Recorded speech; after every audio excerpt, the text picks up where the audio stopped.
예수 앞에 나오면 보상 받으며 주의 품에 안기어 편히 쉬리라.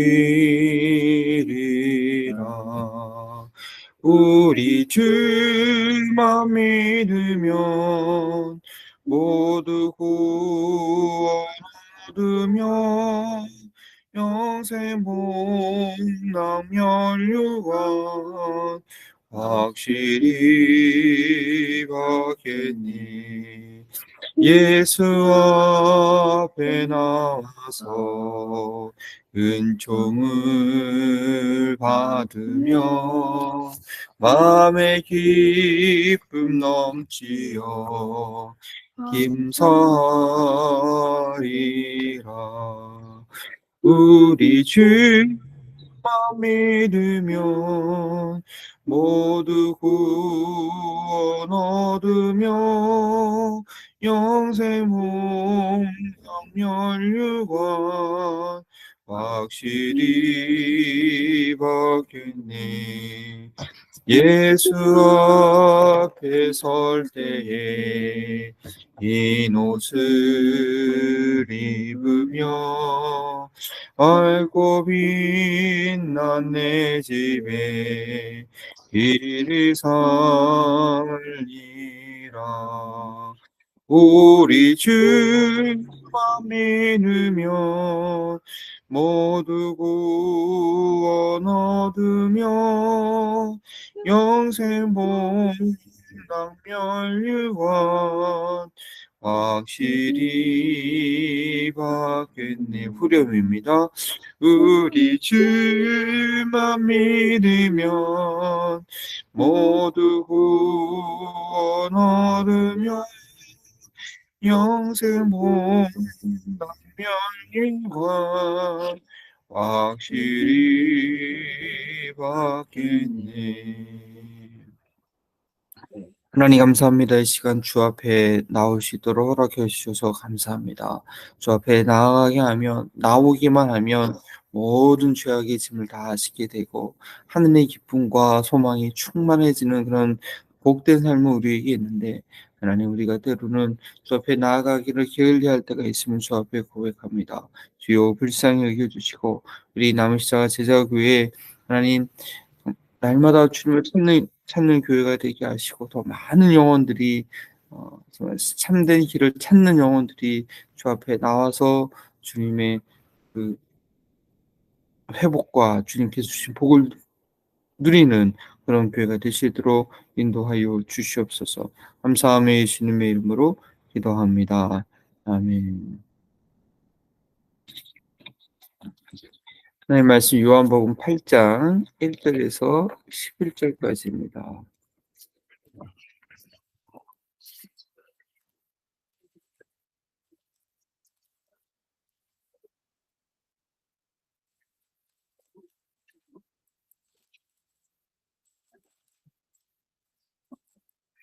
요한복음 8장 1절에서 11절.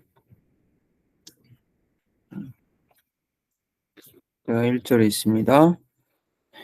예수는 갈람산으로 가시니라. 아침에 다시 성전으로 들어오시니 백성이 다 나오는지라 앉으사 그들을 가르치시더니 서기관들과 바리새인들이 음행 중에 잡힌 여자를 끌고 와서 가운데 세우고 예수께 말하되 선생이여 이 여자가 가늠하다가 현장에서 잡혔나이다. 모세는 율법에 이러한 여자를 돌로 치라 명하였거니와 선생은 어떻게 말하겠나이까? 이렇게 말하는 고발할 조건을 옆에 하여 예수를 시험하니라. 예수께서 몸을 굽히사 숟가락으로 땅에 쓰이니 그들의 묻기를 맞이 아니하는지라. 일어나 이르시되 너희 중에 죄 없는 자가 먼저 돌로 치라 하시고, 다시 몸을 굽혀 손가락으로 땅에 쓰시니 그들이 이 말씀을 듣고 양심의 가책을 느껴 어른으로 시작하여 젊은이까지 하나씩 하나씩 나가고 오직 예수와 그 가운데 섰는 여자만 남았더라. 예수께서 일어나 여자 위에 아무도 없는 것을 치고 여자여 그 고가르던 그들이 어디 있느냐. 너를 조시한 자가 어디 있느냐. 함께 내 읽겠습니다. 대답하되 아버지여 주여 없나이다. 예수께서 이르시되 나도 너를 정죄하지 아니하노니 아니하노니 가서 다시는 죄를 범하지 말라 하시니라. 아멘. 네. 이 본문을 가지고 사람의 정죄를 두려워하지 말자라는 주제의 말씀으로 함께 나눈 말씀 전합니다. 우리가 기억해야 될 핵심 그 제목은 너를 정죄한 자가 어디 있느냐? 너를 정죄한 자가 어디 있느냐? 예수님께서 그 여인에게 하신 말씀을 제목으로 사람의 정죄를 두려워하지 말자. 사람의 정죄를 두려워하게 되면 어떻게 돼요? 첫 번째는 의식하게 되고 자기 자신을 속이게 되고 하나님 앞에 자신을 드러내지 않게 됩니다. 사람의 이목에 늘 이렇게 뭐라고 할까요? 눈치를 보는 그런 삶이 되죠.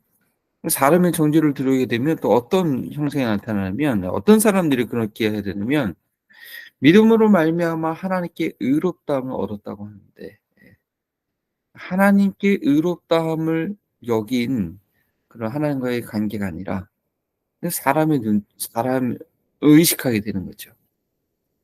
로마서에 하나님 앞에 의롭다함을 얻은 그런 자신감 있는 사람은 사람의 정죄를 두려워하지 않습니다. 물론 이 기독교의 윤리라는 게 늘 이게 균형을 잘 찾아야 되는데 사람의 정죄를 두려워하지 않는다고 해서 너무 또 뻔뻔하게 다른 사람들을 또 우리는 배려하고 다른 사람들을 돌아봐야 되는데 그걸 무시하라는 얘기는 아니죠. 그래서 참 이 믿음이라는 것은 밸런스, 균형 감각이 있어야 됨을 하게 됩니다. 왜 저희가 이 얘기까지 하냐면 사람의 정의를 두려워하지 않는 게 참으로 중요한데 한쪽 너무 치우치지 않기 위해서입니다. 자, 오늘 본문의 배경을 보면 저희가 7장 53절 안 읽었지만 원래는 거기서부터 시작됐죠. 각각 집으로 돌아가고 각각 집으로 돌아가도 초막절에 예루살렘 성전에서 사람들을 가르치실 때입니다. 어떤 사본에 성경에 이렇게 나와 있습니다. 어떤 사본에는 이 본문이 없습니다. 이 본문이 없고 12절로 계속 그러니까 7장 53절부터 없는 것이죠. 그래서 8장 12절을 또 연결하면서 이 초막절의 행사, 물을 붓고 등불을 켜는 그런 배경 가운데 예수님께서 생수의 강이 넘쳐 흐르겠다 하는 내용과 그다음에 12절에 나는 세상의 빛이다 내용이 쭉 연결되는 흐름으로 가고요. 그래서 그 내용 가운데 이 지금 누가 너를 정죄하느냐 그리고 아무도 없다. 너도 다시는 죄를 범하지 말라 하는 내용이 그 가르침의 한 부분으로서 이해할 수도 있는 것입니다.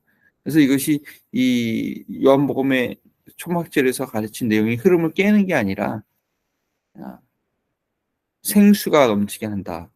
빛 가운데 따르게 된다 하는 그 실제적인 한 케이스의 내용으로서 우리가 이해할 수가 있는 것이죠. 그래서 지금 7장의 내용부터 연결을 한다면 7장에는 성전에서 가르치시다가 이제 갈람산으로 다시 가시고 그 다음에 2절에 아침에 다시 성전으로 들어오시니 백성이 나온지라 그리고 그들을 계속 가르치고 있었어요. 그래서 7장 뒷부분에 대제사장과 바리새인들이 아랫사람들에게 군병들에게 잡아오라고 했는데 잡아오지 못했잖아요. 그처럼 얘기하는 사람을 보지 못했다라고 하면서 잡아오지 못했단 말이에요. 그러니까 이번에 서기관들과 바리새인들이 직접 한 가지 계략을 세워서 이제 지금 예수님이 사람들로부터 많은 인기를 받고 지금 사람들이 가르치고 사람들이 막 청종을 하니까 예수님은 모세의 율법을 따르지 않는 사람이다. 이스라엘 사람들에게 당시에 모세는 유대교의 근간이니까요.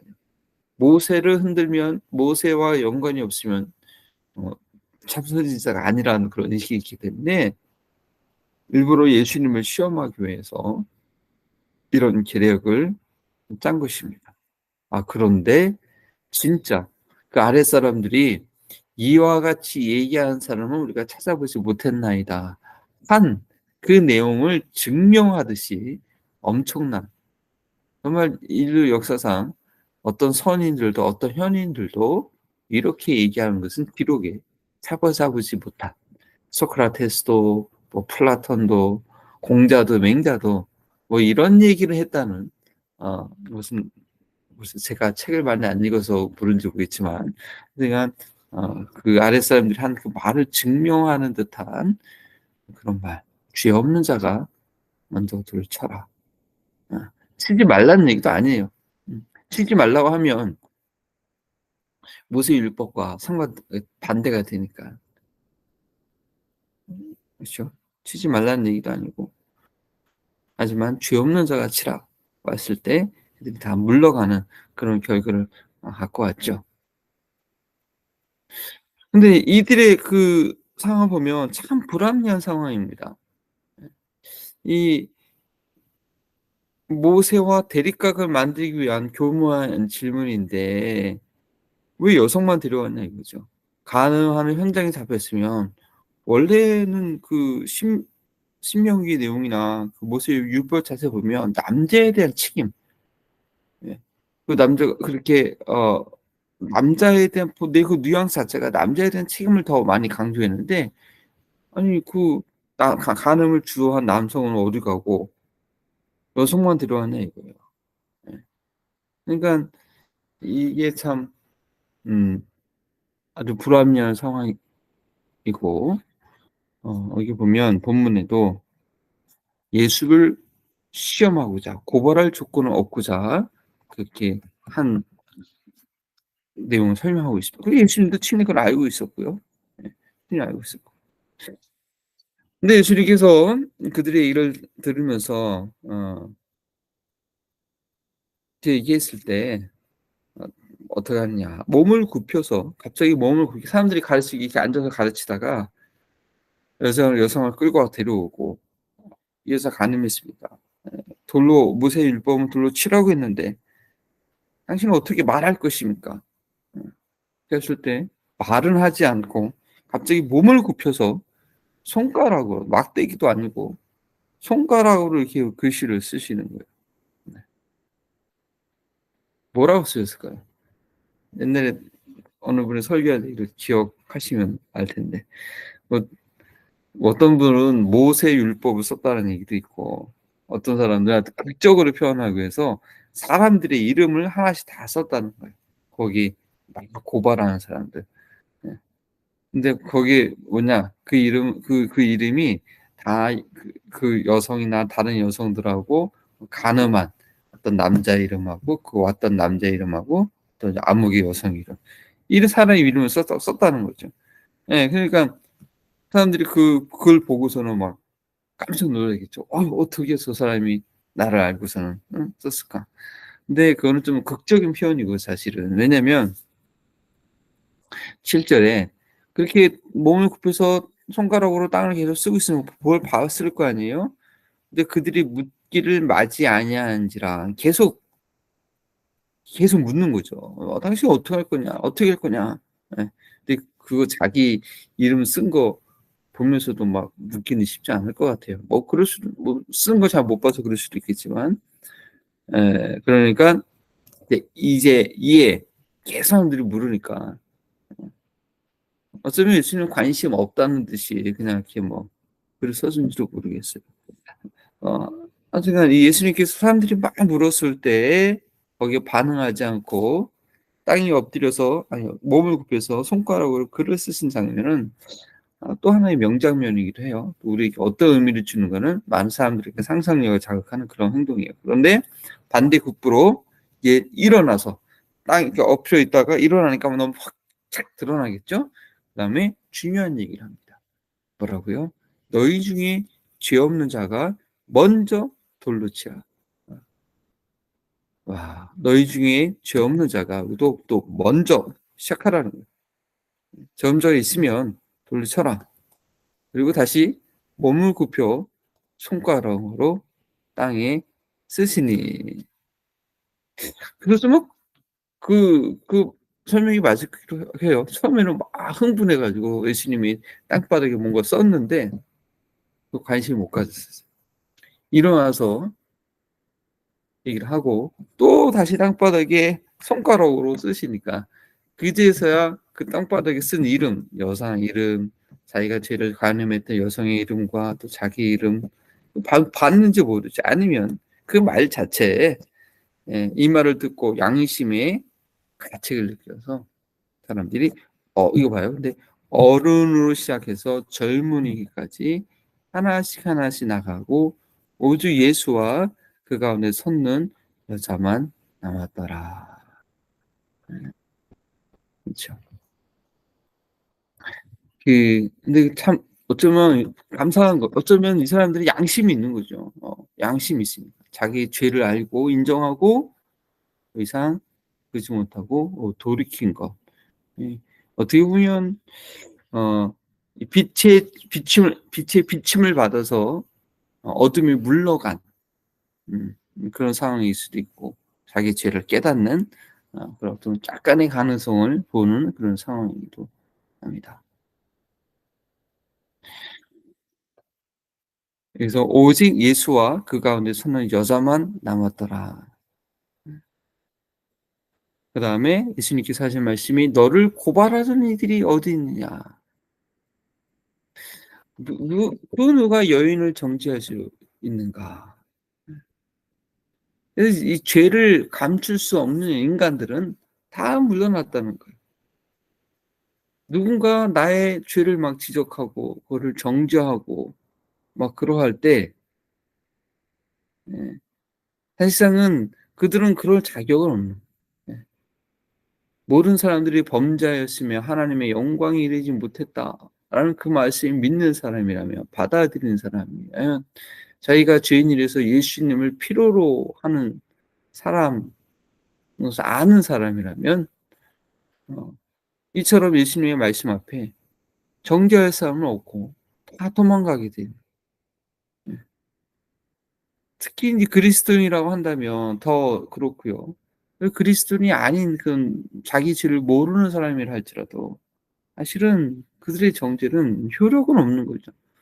물론 정죄는 다 해요. 왜 그래요? 선악과를 알게 됐으니까. 선과 악을 알게 되었으니까 다 죄의 속성이고 그거 바로 죄인이라는 증거로서 다 정죄를 하지만 우리가 두려울 필요는 없는 거죠. 오직 예수와 그 여자만 남게 될 거고 그를 고발한 자들은 없는 것입니다.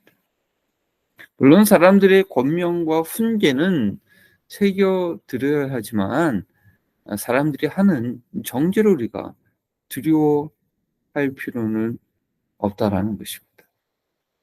오직 나의 죄의 문제는 어떻게 해요?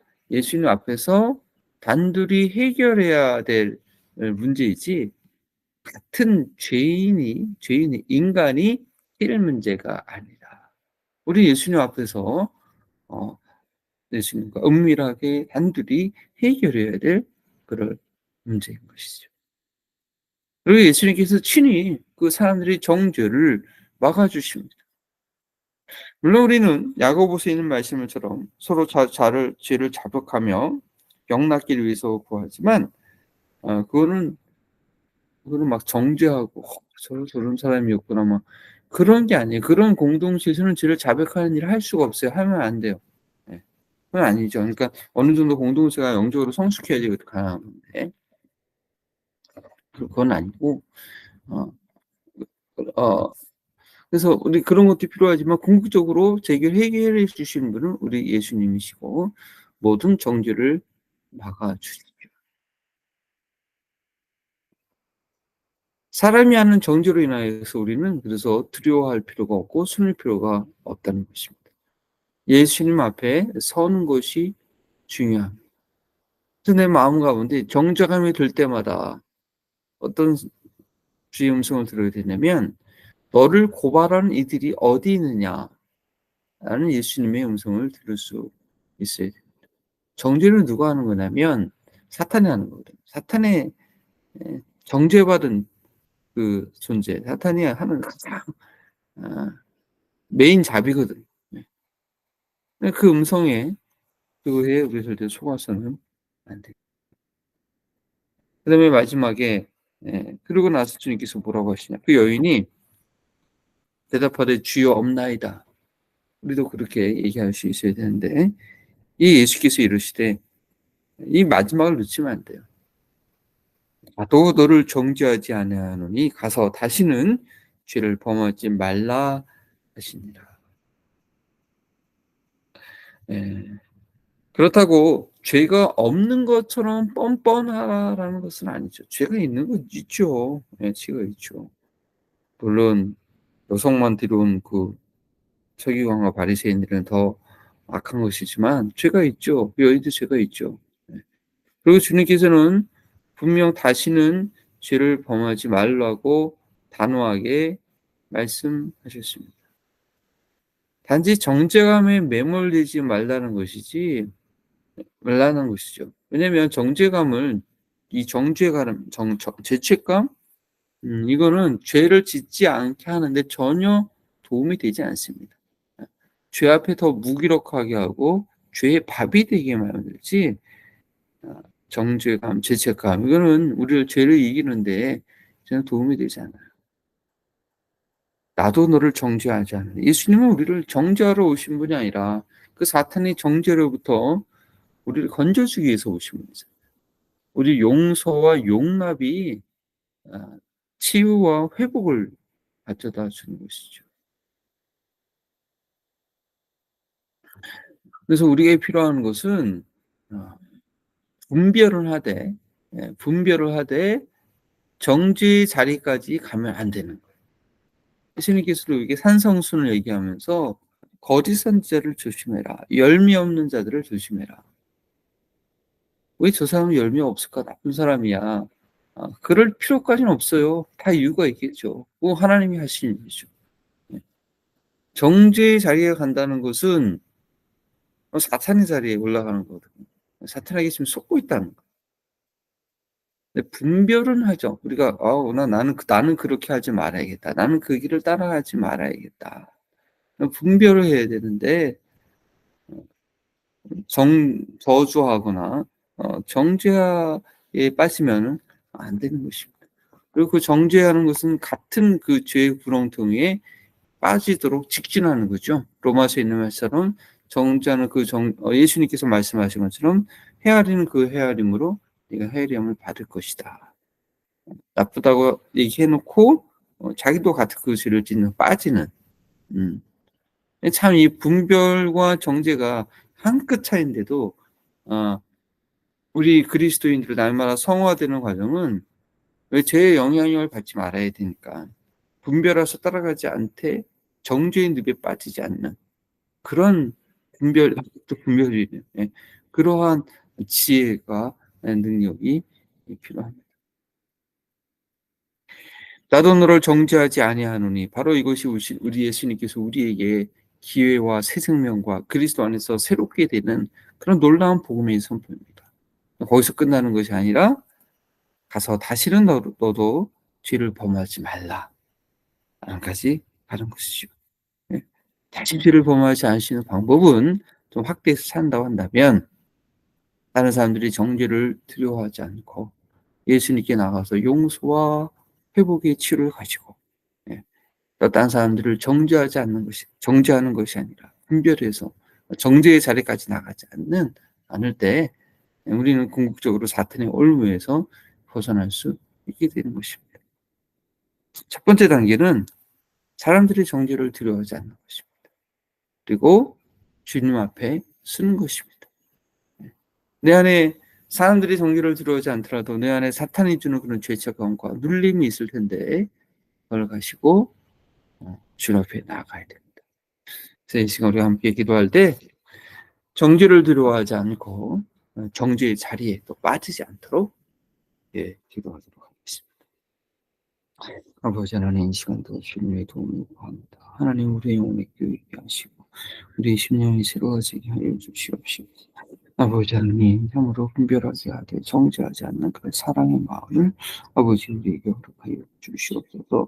하나님 도와주시옵소서. 주님 오직 예수님만 바라보시도록 도와주옵소서. 하나님 아버지 하나님, 우리가 이 세상 살아갈 때에 참으로 많은 실망과 낙심을 할 때가 있습니다. 자기 자신을 보면서도 다른 사람을 보면서도 원망과 하나님 정말 할 때가 있는데 주님의 사랑을 더욱더 깨닫고 알게 하여 주셔서 하나님 정말 우리 가운데 우리 주님만 바라보며 주님께 주신 사랑으로 충만하여 하나님 죄인을 미워하지 않고 나 자신을 미워하지 않고 내 이웃을 내 몸처럼 사랑할 수 있는 그런 사랑으로만 충만하게 하소서. 오직 사랑만이 어둠을 물리치고 이겨낼 수 있는 줄 믿고 하나님 오직 주님만 바라봄으로 그 사랑으로 모든 정죄에 빠지는 것과 또 스스로 정죄하고 정죄를 두려워하는 그 두려움에서 벗어나게 하여 주시옵소서. 감사하며 예수님의 이름으로 기도합니다. 아멘. 같이 중보증으로